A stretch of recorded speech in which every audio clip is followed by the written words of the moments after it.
Le voile, c'est un outil de revendication de l'islamisme. Donc vous interdisez aussi par des islamistes, la kippa, ils voilent les femmes. les croix catholiques. Non, madame, parce que je vous le dis, nous menons une guerre contre l'islamisme. Un texte était voté hier au Sénat interdisant le voile dans les compétitions sportives. J'en vois pas d'autre de réponse que de penser qu'on est dans un contexte, en France, particulièrement raciste, à l'égard, là, notamment d'une religion et donc d'une communauté. Le port du voile devrait être interdit, notamment dans les bâtiments publics. Ça avait été évoqué il y a quelques semaines. Je pense que c'est un objectif à terme. L'islamisme a fait de l'école et du sport des cibles privilégiées d'entrisme. Hijab, en arabe, signifie séparation. Si on traduisait en français les hijabeuses, ça devient les séparatistes. Ils font une loi qui vise à interdire les signes religieux et politiques dans le sport, mais ils visent et ils parlent essentiellement des femmes musulmanes. C'est pas stigmatiser les jeunes filles. La vie, elle est faite de choix. La gauche est-elle si prompte à se mobiliser pour nous imposer le voile ? Il y a toujours des gens très éloignés de la réalité de terrain qui peuvent décider du quotidien de leurs citoyens et de leurs citoyennes. Et qui peuvent décider, voilà, toi tu joues pas. On était 3 voilés, vous et vous pourrez pas jouer ce match. Moi j'ai pleuré, je suis partie du terrain, j'ai pris une grosse claque quand même. Aujourd'hui, des femmes, parce qu'elles ont choisi de porter un vêtement, ne peuvent pas accéder au sport. C'était trop dur de savoir qu'elles étaient sur le banc ou dans les tribunes juste parce qu'elles couvrent leurs cheveux, leurs jambes et leurs bras. Il y a des gens, des humains, qu'on ne voit qu'à travers leur corps et donc on peut en faire ce qu'on veut. On peut leur dicter quoi mettre ou quoi ne pas mettre. On peut les déshumaniser totalement. Mais si l'État ne veut pas, nous on jouera. Est-ce que vous pouvez pour une fois laisser les femmes décider pour elles-mêmes ? J'ai une pensée pour les femmes qui luttent et prennent des coups tous les jours dans les quartiers parce qu'elles ne veulent pas subir ces pressions islamistes. Je pense à toutes les jeunes filles qui essaient de lutter contre une sorte de soumission. Il faut aussi penser à elles, il faut aussi qu'on les aide. S'il vous plaît, ne nous libérez pas, on s'en charge nous-mêmes. On est assez grandes.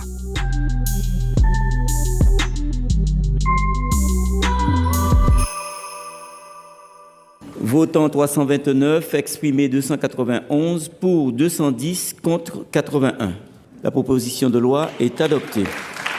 Le 18 février dernier, une proposition de loi portée par le sénateur de l'Isère, Michel Savin, a été adoptée au Sénat. Le sport est un lieu où les gens doivent se retrouver, partager, et pas être un lieu où on fait du séparatisme, où certains portent des signes religieux, d'autres pas. Des sportifs, notamment, viennent pratiquer un sport avec des tenues qui ne sont pas des tenues réglementaires, qui sont plutôt des tenues qui sont apparentées à une religion, pour être très clair. Et donc, ça crée des tensions, ça crée aussi des situations conflictuelles entre les athlètes, ça crée des tensions aussi entre les fédérations, les responsables, les arbitres et dirigeants par rapport à ces situations qu'ils n'arrivent pas à bien gérer. Son objectif, interdire le port de signes religieux et politiques lors des compétitions sportives. Ce texte interdit également tout usage extrasportif des infrastructures mises à disposition par les collectivités territoriales. En clair, pas de prière dans les vestiaires. Il impose aussi le respect des principes de neutralité et de laïcité dans les piscines publiques. Donc cette loi, elle était nécessaire ? Pour nous, elle est nécessaire pour donner un cadre et permettre aux fédérations et à l'ensemble des pratiquants de pouvoir, et quelle que soit leur région, quelle que soit son obédience politique religieuse, de pouvoir pratiquer un sport. La religion n'est pas au-dessus des lois de la République. Si cette loi a été amendée récemment au Sénat, ses origines remontent à plusieurs années. En 2022, le sénateur LR Stéphane Piednoir avait déjà proposé un amendement visant à interdire les signes religieux dans le sport. Mais celui-ci avait été rejeté par la commission mixte paritaire. Cette initiative parlementaire, elle part de plusieurs constats. Le premier constat, c'est que l'islamisme a fait de l'école et du sport des cibles privilégiées d'entrisme. De quoi on parle ? En fait, on a une dawa, c'est-à-dire une méthode, une technique de prosélytisme par la visibilité, qui vise à imposer une norme idéologique, politique, de l'islamisme. En 2023, le Conseil d'État a pris une décision controversée. Il donne raison à la Fédération française de football sur l'interdiction du port du voile à l'encontre des recommandations du rapporteur public. Et ce, après un recours du collectif Les Hijabeuses. La décision du Conseil d'État est tombée. Les footballeuses musulmanes ne pourront pas jouer les compétitions avec leur hijab sur la tête. Oui, la plus haute juridiction française a donc rejeté la requête du collectif Les Hijabeuses. Pour une fois, l'avis du rapporteur public n'a pas été suivi. Il faut dire, Jacques Serret, que de nombreuses voix s'étaient élevées pour refuser le port du voile pour les sportives. On s'attendait à ce que le Conseil d'État, comme il le fait habituellement, suive les requêtes du rapporteur public, ce qui n'a pas été le cas. On a été profondément choqués, profondément déçus. Pour être précis, effectivement, le rapporteur public que vous citez, vous avez donné raison il y a quelques jours, estimant qu'il n'y avait ni prosélytisme, ni provocation dans le seul port du hijab et aucune exigence de neutralité pour pratiquer le football avec un couvre-chef. Pour mieux comprendre les objectifs et les répercussions de cette loi, qui attise les tensions dans le débat public, Blast a rencontré celles et ceux qui défendent le droit des femmes dans le sport. Première, ces signes religieux ostentatoires, ça sous-entend que tout signe religieux se voit, un signe religieux qui se voit. Je vais donner un exemple concret. Donc, un footballeur qui fera la prière face caméra ou une caméra qui le filme pourra continuer à le faire. En revanche, une jeune femme ou une femme, tout simplement, qui porte un hijab pour participer à une compétition n'aura pas le droit, elle, de faire cette compétition. Il y a d'autres pratiques. Oui. Il y a le fait que lorsque nous regardons un match classico entre le Paris Saint-Germain et l'Olympique de Marseille, certains joueurs peuvent, comme ils l'ont fait depuis des années, se signer ou montrer une appartenance religieuse. Et au passage, et de tout temps, ça a été le cas, ce n'est pas à vous que je vais le dire, qu'on a fait des signes de croix, certains faisaient des signes de croix lorsqu'ils rentraient. Et il y a toujours eu, et en cela, je ne pense pas que ce texte de loi ça sera réglementé. encadrer cela. Là, au moins, ça met en lumière ce débat. Bon, pas dans le bon sens du terme, parce que la loi a été votée au Sénat. Et ensuite, ce débat-là, cette séquence qu'il y a eu au Sénat, moi, je l'ai vu vraiment comme une parodie de la démocratie, parce que on a bien vu, ils font une loi qui vise à interdire les signes religieux et politiques dans le sport, mais ils parlent essentiellement des femmes musulmanes. Ce que je sais, c'est que les jeunes filles dont on a parlé tout au long de cette soirée, nous ne les stigmatisons pas, nous cherchons à les protéger. Et ce que je sais, c'est que dans tous les combats pour la laïcité, depuis le XIXe siècle, ce sont toujours les jeunes filles qui sont un enjeu. J'étais quand même très déçue et très en colère parce que c'est pas la première fois qu'elle est mise à l'ordre du jour, c'est pas la première fois qu'ils essayent de l'adopter. À l'époque, les hijabeuses s'étaient mobilisées avec succès contre cette proposition de loi ou une proposition de loi similaire. Et je trouve ça juste désolant qu'elle revienne tous les ans et que ce soit encore de faux débats sur les femmes musulmanes chaque année. Les défenseurs du texte mettent en avant la lutte contre le séparatisme et la nécessité de faire respecter la laïcité. C'est là tout l'argumentaire de celles et ceux qui soutiennent cette loi. Alors la France est figure d'exception dans le sport par rapport au port du voile, puisque c'est le seul pays à l'interdire. On l'a vu avec les Jeux Olympiques notamment, et Paralympiques, puisque seuls les athlètes français avaient l'interdiction de porter le hijab. Dans toutes les autres nations, elles étaient autorisées, puisque le CIO l'autorise. À aucun moment, ils citent où ils auditionnent les défenseurs des droits internationaux, les défenseurs de ces femmes. Il y a eu des rapports, notamment le rapport d'Amnesty International sur ce sujet. Il y a eu des communications des Nations Unies, des communications de l'ONU sur ce sujet. Et à aucun moment, ça rentre dans le débat. C'est vraiment leur vision et ils passent en force comme ça. Donc c'est vraiment une parodie de démocratie. Ces sénateurs qui votent pour l'interdiction, la plupart, on voit, c'est surtout des hommes d'un certain âge qui ont l'air complètement déconnectés du monde sportif qu'on pratique aujourd'hui. J'en vois pas d'autre de réponse que de penser qu'on est dans un contexte, en France, particulièrement raciste, très clairement, à l'égard, là, notamment, d'une religion et donc d'une communauté particulière. J'ai une pensée pour les femmes qui luttent et prennent des coups tous les jours dans les quartiers parce qu'elles ne veulent pas subir ces pressions islamistes. La religion n'est pas au-dessus des lois de la République. Et si une femme veut garder un signe religieux lors d'une compétition sportive, c'est qu'elle met la religion au-dessus de ses règles. Savez-vous ce que signifie hijab ? Hijab, en arabe, signifie séparation. Ou plus précisément, ça signifie un élément qui sépare quelqu'un ou quelque chose pour l'occulter de la vue d'autrui. Ça peut être un rideau, ça peut être une porte, un paravent, un mur, peu importe, à partir du moment où ça divise, ça sépare pour qu'on ne voit plus. Donc, si on traduisait en français les hijabeuses, ça devient les séparatistes. Il y a un climat particulièrement délétère depuis quelques années, qui se voit d'ailleurs dans les urnes et dans les résultats des urnes. Donc, alors vous allez me dire, c'est pas le seul pays, aujourd'hui en tout cas, à avoir de tels résultats dans les urnes. Mais pour l'instant, le sport a été épargné dans les autres pays, ce qui n'est pas le cas en France. Il y a, vous savez, dans le milieu sportif aussi, parce que ça, il faut le dire, les présidents de fédération sont les premiers à demander une loi sur la question. Ils sont les premiers à l'avoir demandé, cette loi. Selon moi, ils n'ont pas le courage d'organiser des débats démocratiques à l'intérieur de leurs institutions. Donc, plutôt que de prendre la décision en organisant un débat démocratique, si c'est le ministère ou si c'est le législateur qui prend la décision, voilà, moi je l'applique. Et je peux me cacher derrière la loi. J'applique la loi, je me cache derrière. Quant au sport, j'ai toujours pensé, comme l'école, que c'était des lieux de neutralité particulière et dont j'aurais quelque fierté si la loi de Michel Savin est votée à ce que désormais le sport soit comme l'école, un lieu de laïcité singulière. On vous dit aussi que le sport est neutre et donc qu'il faut garder cette neutralité, qu'il est apolitique. Qu'est-ce qu'on me raconte là ? Le sport, il est neutre. Mais ça fait un siècle que nous, les femmes, on se bat pour pouvoir faire tous les sports que l'on veut et comme on veut. Et vous me dites que le sport est neutre ? Non, le sport, il n'est pas neutre. Les Jeux Olympiques, tels qu'on les connaît, sont créés par Pierre de Coubertin en 1894. Ils sont alors quasi exclusivement masculins. Voici ce que Pierre de Coubertin disait à propos d'une éventuelle compétition féminine. Une Olympiade femelle serait impratique, inintéressante, inesthétique et incorrecte. Mais Alice Millat, rameuse et nageuse française, n'est pas du tout d'accord avec ça. Elle est entre autres à la tête de la Fédération des sociétés féminines sportives de France et fonde la première fédération sportive féminine internationale. Le sport, il a été fondé, conçu par des hommes pour qu'ils apprennent à être des hommes et apprendre à le rester, et que les femmes n'y viennent pas.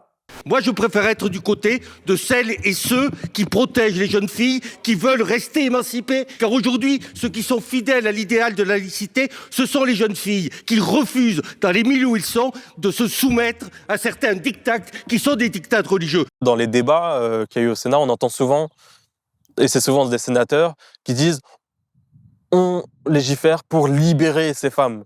Elles ne se rendent pas compte qu'elles sont oppressées, parce que... on les infantilise, pour nous c'est des débiles, elles se rendent pas compte, donc nous on va les libérer. Voilà. Et encore une fois, c'est des hommes qui viennent en libérateurs pour libérer ces femmes qui sont oppressées, alors qu'elles n'ont rien demandé à personne.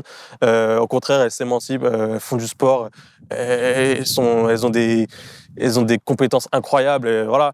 Et c'est elle qui devrait venir en fait expliquer à ces sénateurs comment ça marche le vivre ensemble, qui devrait leur retirer leurs œillères, c'est elle qui devrait les libérer d'un côté. Et c'est souvent ce discours-là en fait. Il n'y a pas de problème sur le terrain et eux inventent un problème. Comme toujours, ils disent qu'ils veulent les aider, donc on va faire quelque chose pour elles, mais sans les consulter, donc on va le faire sans elles. Et en réalité, quand ce schéma-là se produit, c'est que c'est forcément fait contre elle. Voilà. Parce que toujours, quand on veut faire quelque chose pour nous, mais sans nous, c'est que c'est fait contre nous. On ne peut pas nier que c'est une politique islamophobe. C'est une politique aussi raciste, même si toutes les personnes qui portent le foulard, il faut le dire aussi, ne sont pas forcément des personnes racisées ou racialisées. Et c'est une politique aussi sexiste. Et en fait, moi, je suis pas surprise parce que on tape toujours sur les minorités, sur les femmes, notamment quand on veut s'attaquer à une minorité. Si on va plus loin dans le raisonnement, c'est cette volonté de contrôler les corps, qui est un héritage en fait de cette histoire coloniale et même de l'histoire de l'esclavage. C'est ces mêmes mécanismes, ces mêmes réflexes qui perdurent depuis la colonisation et l'esclavage. Le contrôle des minorités, le contrôle des corps. Je pense que les gens commencent à comprendre aussi que ce qu'est l'intersectionnalité, déjà, mais ça témoigne encore qu'en fait, y a toujours des gens très éloignés de la réalité de terrain qui peuvent décider du quotidien de leurs citoyens et de leurs citoyennes. et qui peuvent décider, voilà, toi tu joues pas. Donc ça témoigne d'une volonté de contrôle du corps de la femme. Un coup c'est trop court, un coup c'est trop long, un coup on voit trop, un coup on voit pas assez. Du corps des personnes dominées, anciennement colonisées pour une partie. C'est dans la lignée de l'histoire coloniale, des cérémonies de dévoilement en Algérie. C'est dominer les corps, en fait. Un spectacle qui semble ravir la foule. Et tout le monde, évidemment, s'occupe de les photographier. La mise en scène est signée des militaires français du 5e bureau, des spécialistes de la guerre psychologique. Derrière cette photo, rare, il en existe une poignée d'autres, archivées en France mais peu connues. Elles illustrent comment l'armée a fait de l'émancipation des femmes musulmanes un instrument spectaculaire pour rester au pouvoir. Il y a des gens, des humains, qu'on ne voit qu'à travers leur corps, et donc on peut en faire ce qu'on veut. On peut leur dicter quoi mettre ou quoi ne pas mettre, et on peut les réduire effectivement, on peut les déshumaniser totalement. On oublie comment fonctionne le patriarcat, comment fonctionne la domination du corps social que sont les hommes sur le corps social que sont les femmes. Et plus spécifiquement, quand on commence à voir le corps des femmes, non pas pour ce qu'il est, c'est-à-dire la propriété de la femme en question, son existence physique, mais plutôt la représentation de valeurs, soit religieuses, ou soit des valeurs d'une société, par hasard la laïcité, on enlève à la femme son individualité, on enlève à la femme sa capacité à exprimer qui elle est, toute seule et pour elle-même. Ces femmes risquent très certainement, pour la plupart, d'abandonner et de ne plus faire de sport, tout simplement. Le sport est un outil soi-disant émancipateur pour les femmes. Bien sûr qu'il l'est.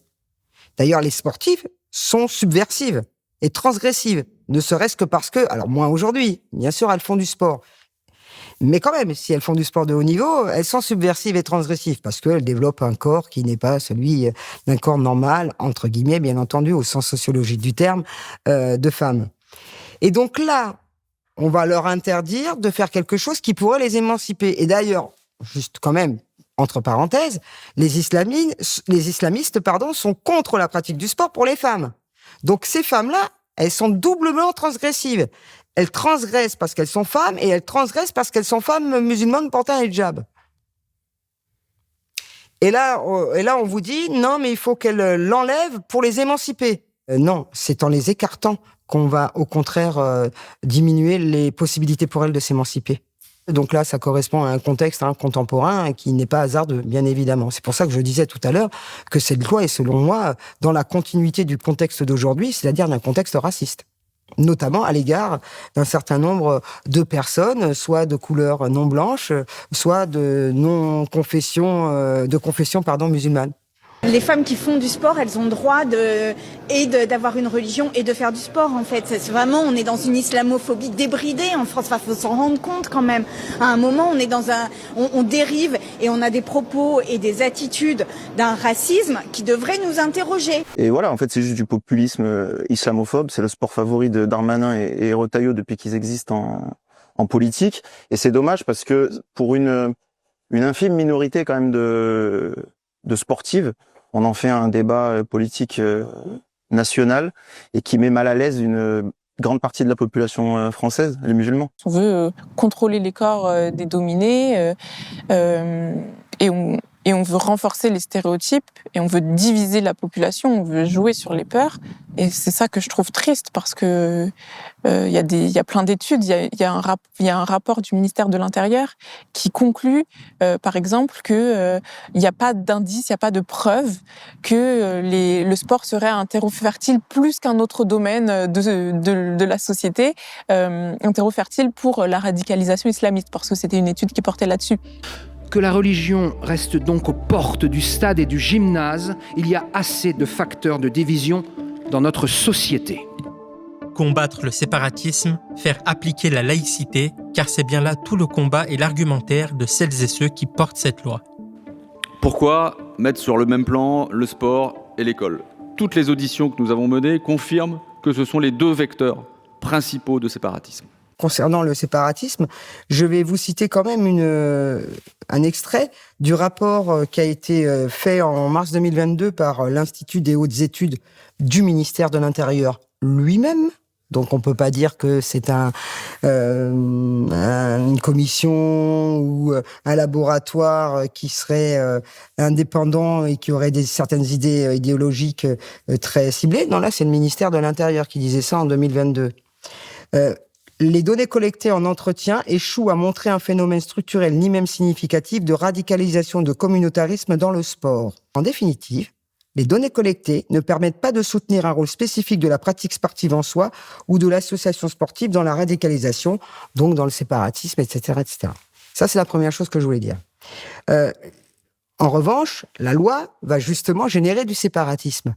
Parce que, comme pour les homosexuels, il y a quelque temps, et encore aujourd'hui, quand ils n'étaient pas bien intégrés dans les associations sportives traditionnelles, qu'est-ce qu'ils ont fait ? Ils ont créé les leurs. Pour nous, il y avait un besoin de défendre la diversité dans le sport, et notamment dans le football, où, par exemple, la problématique de l'homosexualité reste quand même relativement tabou. Si tout le monde vient comme il est, un peu, je dirais, qu'il soit homo, hétéro, bisexuel. Donc là, si on n'accepte plus ces femmes-là, qu'est-ce qu'elles vont faire ? Elles vont créer les leurs. Et on va encore crier au communautarisme, on va créer au séparatisme. Cette loi va provoquer ce type de phénomène. Donc il y a cet argument-là, il y a aussi l'argument de le foot l'a fait, le Conseil d'État a validé, donc on doit le faire. Et il y a c'est le principe de neutralité de la laïcité. Donc là aujourd'hui l'article 9.3 de la FEBB, c'est pour des raisons de laïcité. Et là on voit qu'il y a une vraie méconnaissance de ce que c'est la laïcité. Ça fait la 7e tentative qu'on essaie de légiférer sur le voile. On a parlé des accompagnatrices scolaires. Souvenez-vous, nous avons eu ces débats, contrat d'engagement républicain.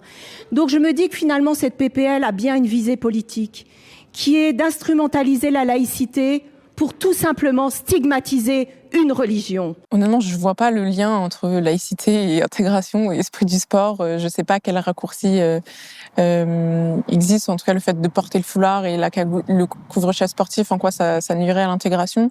La laïcité, s'il faut le dire et le redire et le re-redire, parce que certaines personnes ont tendance à l'oublier, c'est d'abord la liberté de conscience et de pensée et de religion. La France est un pays laïque, ce qui veut dire que l'État et les institutions religieuses sont séparés. Le pouvoir doit laisser la liberté de religion à chacun, ne doit favoriser aucune religion et n'afficher dans les bâtiments publics aucun signe religieux. Les membres de la fonction publique doivent être totalement neutres en matière religieuse. Ça ne s'applique pas aux usagers et aux usagères du service public, donc ça ne s'applique pas aux sportives amateurs, ça ne s'applique pas non plus aux collaborateurs et collaboratrices occasionnelles du service public. Je ne vois pas quel est le problème en fait, et la liberté, cette liberté religieuse, puisque c'est une liberté fondamentale, elle ne peut être restreinte que s'il y a un motif objectif et légitime de préservation des troubles à l'ordre public, d'hygiène ou de sécurité. Et donc, on doit démontrer qu'il y a une menace réelle et que cette menace est liée au fait que des femmes portent le couvre-chef sportif sur les terrains de basket. Et ensuite, la restriction, elle doit aussi être proportionnée. Et là, les fédérations sportives, comme le Sénat, n'ont pas démontré ni la nécessité ni la proportionnalité. Quand des personnes font du sport, elles font bien du sport dans un cadre, dans un temps de loisir qui est privé. Donc elles ont le droit, ces personnes, d'avoir la religion qu'elles souhaitent. Alors que maintenant, ça soit rendu visible de façon ostentatoire est une chose, mais c'est pas parce que c'est visible et que c'est fait d'une façon ostentatoire de la part de la personne et qu'il y a derrière du prosélytisme. Le prosélytisme, ça va plus loin. C'est je vais essayer de convaincre l'autre de prendre ma religion. Donc, non. Alors, on vous rétorque aussi, il y a des femmes qui se battent dans certains pays pour enlever le hijab, le voile. Et vous défendez celles qui le portent chez nous en France. Là aussi, il y a une très grande confusion. En tant que sociologue, qu'est-ce que j'ai pu constater sur le sport ? C'est que depuis plus d'un siècle, on dit aux femmes la manière dont elles doivent s'habiller ou dont elles ne doivent pas s'habiller. Moi, ce que je souhaite, comme beaucoup de militantes féministes, c'est que on donne la liberté aux femmes de s'habiller comme elles veulent dans n'importe quel pays. Si en Iran, en Afghanistan, elles veulent enlever le voile, qu'on leur donne la liberté d'enlever le voile. Si en France, il y a des femmes qui veulent porter le voile, qu'on leur donne cette liberté de porter le voile dans les circonstances, encore une fois, qui sont circonscrites par la loi. On est bien d'accord, hein. Et là, c'est le cas. Il n'y a pas besoin d'écrire une autre loi. Les lois qui existent sont très claires. Et donc, je crains aussi que derrière cette loi, il y ait une volonté peut-être de réécrire la loi de 1905, qui n'est plus du tout dans l'esprit de ceux qui l'ont faite. Et donc là, il y a peut-être un virage dangereux à surveiller et à suivre de très près. Mais alors que les pouvoirs publics multiplient les campagnes de communication pour inciter aux pratiques sportives, nos intervenants alertent sur les risques d'une législation perçue comme discriminatoire. Elles pourront s'entraîner, mais sans faire de compétition. Je ne connais personne qui prend une licence pour faire que de l'entraînement et pas de compétition. Donc un risque fort d'arrêter, donc avec des problèmes aussi de santé qui peuvent apparaître après, puisqu'on sait aujourd'hui, il y a tout un tas d'ailleurs de campagnes de communication qui ont été faites par le ministère des Sports notamment, pour dire faites du sport, c'est bon pour la santé. Dans le cadre aussi des Jeux Olympiques et Paralympiques 2024, on a entendu ça. Bon bah là, on envoie le message contraire. Enfin en tout cas, elles vont arrêter, donc elles risquent effectivement de voir leur santé se détériorer. Mais c'est surtout c'est sur le plan psychologique que ça risque de faire des dégâts sur ces femmes-là, parce qu'encore une fois, quel message on leur envoie, sinon celui de leur laisser penser qu'elles ne sont rien, en tout cas qu'elles ne sont pas les bienvenues. Et donc l'estime d'elles-mêmes va en prendre un coup vraiment. C'est un risque qui est très réel et qui est très dangereux quand on sait que voilà, c'est important de faire du sport pour sa santé physique et mentale, pour plein de raisons.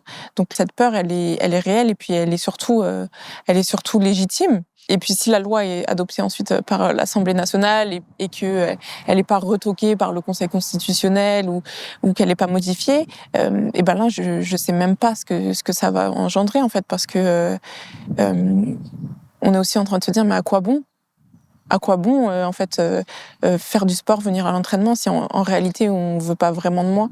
Donc, c'est aussi créer un sentiment de rejet au sein d'une partie de la population. Et ça détruit les gens pour toute la vie, surtout quand ça arrive à un très jeune âge. Ça crée des traumatismes. Et c'est pas la France qui va payer les psys à toutes ces jeunes filles. Donc, je pense qu'il faut entendre ce cri d'alerte qui est réel et qui ne date pas d'hier, qu'on a ignoré jusque-là. Il y a 3 ans, la Fédération de basketball a interdit l'utilisation de tout couvre-chef lors des compétitions. L'étudiante de 21 ans se souvient de ce match où elle a été exclue. Les arbitres nous ont dit non, on était 3 voilés, vous et vous ne pourrez pas jouer ce match. Vraiment, j'ai cru que je rêvais très clairement. Et après, ils nous ont dit non, vous n'allez pas jouer. Tant que vous ne sortez pas du terrain, on ne va pas commencer le match. Moi, j'ai pleuré, je suis complètement partie du terrain. J'ai pris une grosse claque quand même. Aujourd'hui, des femmes, parce qu'elles ont choisi de porter un vêtement, ne peuvent pas accéder au sport. J'en ai été la première victime. Mon coach revient et me dit Morgane, il faut que tu partes. Désolée, mais le premier arbitre t'a signalé, tu dois partir. Et moi, je suis à milieu de savoir ça, en fait. Je dis pourquoi ? Et il me dit non, à cause du foulard, tu dois partir, t'as pas le droit d'être sur le banc.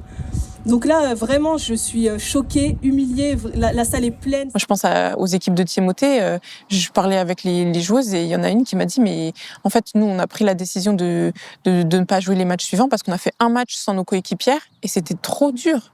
C'était trop dur de savoir qu'elles étaient sur le banc ou dans les tribunes juste parce qu'elles couvrent leurs cheveux, leurs jambes et leurs bras. Et donc c'est pour ça qu'après, elles n'ont pas joué. Donc en fait, c'est pas que les principales concernées. C'est évidemment les principales concernées d'abord. Mais c'est tout. Enfin, on peut pas vivre comme ça avec une discrimination aussi évidente et avec une exclusion aussi évidente. C'est pas comme ça que l'humain est censé fonctionner et vivre en société. C'est pas normal. C'est pas un comportement acceptable. En septembre 2024, Timothée Gautiero est sanctionné par la Fédération française de basket pour avoir soutenu des joueuses de son club qui boycottaient des matchs en solidarité avec leurs coéquipières voilées. Il est interdit de ses fonctions de directeur, entraîneur et joueur du club de Noisy-le-Sec pendant 4 mois. Il dénonce une pression politique derrière ces décisions. Ces volontés d'interdire, ça vient pas du terrain. C'est pas une remontée du terrain, c'est vraiment descendant et ça vient de pression politique, notamment de la région Île-de-France, Valérie Pécresse et Patrick Caram. qui ont exposé leur stratégie, qui l'assument. Moi, j'aime cette idée de neutralité du sport. J'aime l'idée que les jeunes filles qui pratiquent du sport, on ne les stigmatise pas en disant tiens, là, il y en a une qui est musulmane, etc. Je suis pour la neutralité. Derrière le voile, il y a en réalité toute une série de dérives. Si ça n'était que le voile, on pourrait se dire ok, voilà, très bien. Mais c'est pas que le voile. J'ajoute, quand on dit, et avec beaucoup de mauvaise foi, qu'on empêche les gamines de faire du sport important. Le voile, c'est faux. On parle de compétition. Notamment dans un colloque sur la laïcité en décembre à la région Île-de-France, où ils expliquent, voilà, dans le sport, il y a un problème. Il y avait plusieurs panels, l'éducation, la santé, et un panel sur le sport. Et je m'y suis rendu par curiosité, et c'était une vraie catastrophe. C'était vraiment la chasse aux femmes voilées. Il n'y a pas de loi qui interdit. Et du coup, il y a des fédérations qui autorisent, il y a des fédérations qui interdisent. Et nous, on veut que tout le monde interdise. Et comme la région Île-de-France est le plus gros financeur des fédérations, comme elles sont souvent concentrées en Île-de-France, et avec notre pouvoir de financement, on va mettre la pression aux fédérations. Ils exposent comme ça une checklist avec les fédérations. Ils disent voilà, le foot on l'a fait, le basket on l'a fait, le rugby c'est cet été, c'est en train d'être fait, le prochain c'est le hand.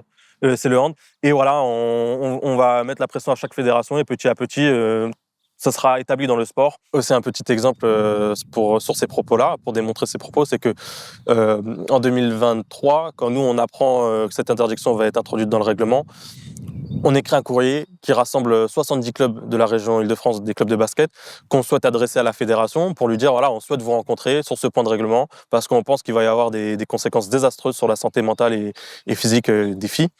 Et à peine ce courrier est écrit et signé par 70 clubs, donc 70 clubs c'est énorme, qu'il est intercepté par la région Île-de-France et Valérie Pécresse qui met un coup de pression et qui dit tous les clubs qui ont co-signé ce courrier, je leur enlève leur financement. Et comme elle ne finance pas directement ces clubs, elle va appeler les maires de chaque ville pour dire voilà, votre club a signé ce courrier, faites-lui retirer cette signature, sinon je peux vous enlever des financements parce que la région finance effectivement des équipements sportifs dans les villes par exemple.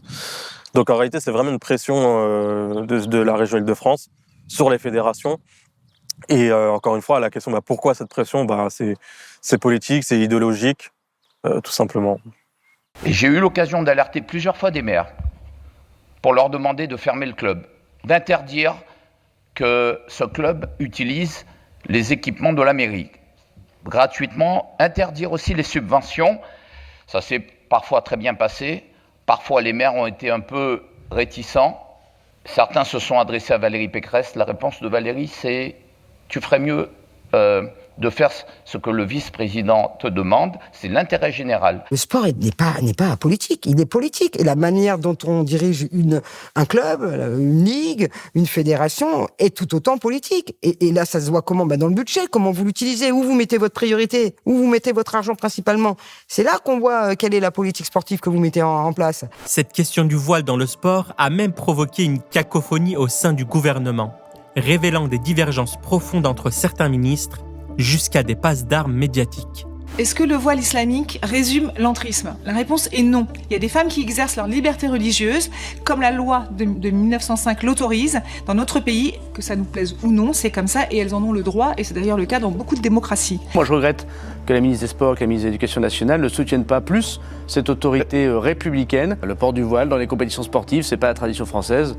Malheureusement, je crains que ce soit de l'entrisme et qu'il y a beaucoup de naïveté dans certains de nos dirigeants politiques. Il n'y a qu'une seule ligne au sein du gouvernement, c'est celle portée par le Premier ministre, et cette ligne, elle est très claire.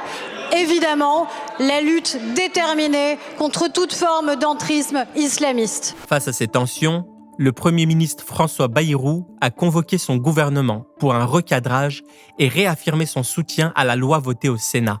Donc oui, le sport est politique, bien évidemment.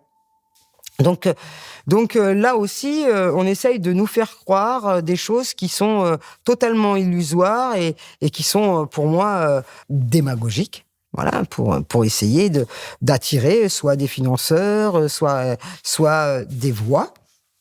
Et je pense que derrière cette loi, il y a un objectif électoraliste. Bruno Retailleau et Gérald Darmanin, ils jouent sur les peurs, ils jouent sur les fantasmes. Bah, vous voyez bien qu'ils jouent là quand même la partition de 2027. C'est vrai, qu'ils jouent pas le Congrès, c'est une chose, mais qu'ils jouent leadership à droite pour être celui qui représente le plus les couleurs de la droite, pour manger des parts de marché à Marine Le Pen. C'est à ça qu'ils jouent en ce moment. Mais il y a aussi Édouard Philippe, il y a aussi Gabriel Attal, il y a aussi Yael Braun-Pivet, il y a à droite Laurent Wauquiez, David Lisnard, le maire de Cannes. On pourrait en citer quelques autres. Là, chacun joue la présidentielle à 2 ans de l'échéance. La solution, elle est tellement simple. C'est appliquer la laïcité, ça serait déjà bien. Donc, nous laisser notre liberté de conscience et religieuse. Mais si je dois aller plus dans le détail, c'est déjà de nous écouter parce qu'on a des recommandations.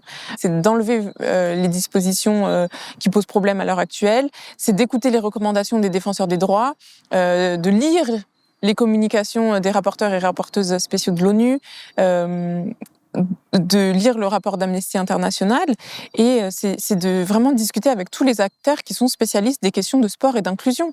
Et parce qu'il ne suffit pas d'enlever cette disposition, il faut aussi s'assurer que le cadre soit sain, qu'il soit respecté par tous les acteurs, avoir des formations, mais qui sont dispensées par des experts et des expertes, par des associations qui font ce travail de terrain et de recherche depuis des années. Ça serait déjà pas mal, parce que voilà, le mal est fait. Il suffisait de s'abstenir, de rajouter des dispositions dans un règlement, et tout aurait été beaucoup plus simple. Moi, quand je pense à la Fédération française de basketball, je me dis, en 2017, la FIBA autorise officiellement les couvre-chefs sportifs. La Fédération française avait juste à s'aligner. Ça aurait créé moins de problèmes pour tout le monde. Et donc voilà, je trouve ça désolant. Mais mes recommandations, c'est respecter les droits humains, discuter, et puis se départir des préjugés qu'ils et elles peuvent avoir.